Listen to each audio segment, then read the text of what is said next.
नमस्कार, मी पंजाब डक. आज आहे 27 जून 2025 आणि आजपासून परत एक अंदाज देणार आहे. तर राज्यातल्या सर्वप्रथम शेतकऱ्याला सांगू इच्छितो की राज्यात सर्वदूरचा सध्या तरी पाऊस नाही.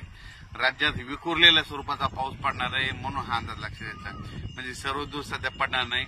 आज 27 जूनला देखील तुम्हाला एक सांगू इच्छितो, 27 जूनला म्हणजे पूर्व विदर्भामध्येच तुरळक ठिकाणी पाऊस पडणार आहे.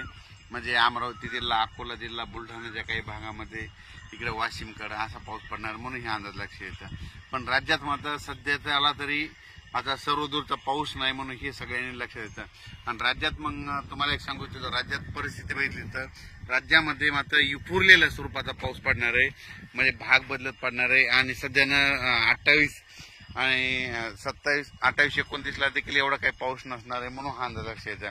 आणि त्याच्यानंतर 29 आणि 30 जूनच्या दरम्यान राज्यामध्ये म्हणजे सांगायचं झालं तर सोलापूर जिल्हा, लातूर जिल्हा, धाराशिव, बीड या भागामध्ये, तिकडल्या भागामध्ये 29-30 तारखेला 29-30 जूनला पाऊस पडणार आहे म्हणून हा अंदाज लक्षात येतो. ते पण विखुरलेल्या स्वरूपात राहणार आहे, भाग बदलत राहणार आहे म्हणून हा अंदाज लक्षात येतो. सर्वदूर काही पडणार नाही म्हणून हे लक्षात येतं. पण राज्यात मात्र सध्या तरी असा विखुरलेल्या स्वरूपाचाच पाऊस पडणार आहे.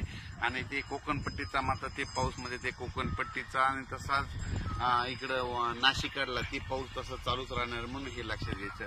त्याच्यानंतर राज्यात चांगलं पावसाचं जुलैच्या मग ज्यावेळेस समजा जुलैच्या मग दुसऱ्या आठवड्यात मग चांगलं पावसाचं वातावरण तयार होणार आहे.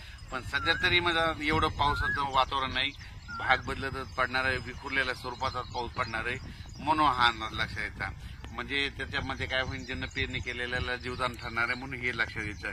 आणि जमिनीमध्ये भरपूर ओल आहे. आणि काल देखील म्हणजे सांगायचं झालं तर विदर्भात खूप पाऊस झाला आणि त्याच्यामुळे सर्व शेतकऱ्याला जीवदान भेटलं. तसाच आता ह्या 2-4 दिवस म्हणजे 29-30 तारखेला देखील असाच विखुरलेल्या स्वरूपाचा पाऊस पडणार आहे म्हणून हे लक्षात येतं. आणि ज्यांना पेरलेलं त्यांना जीवदान भेटणार आहे म्हणून हा अंदाज लक्षात येतं. अचानक वातावरणात बदल झाला तर लगेच एक मेसेज दिला जाईल. त्याच्यानंतर परत एक सांगतो की म्हणजे हे आज 27 जूनचा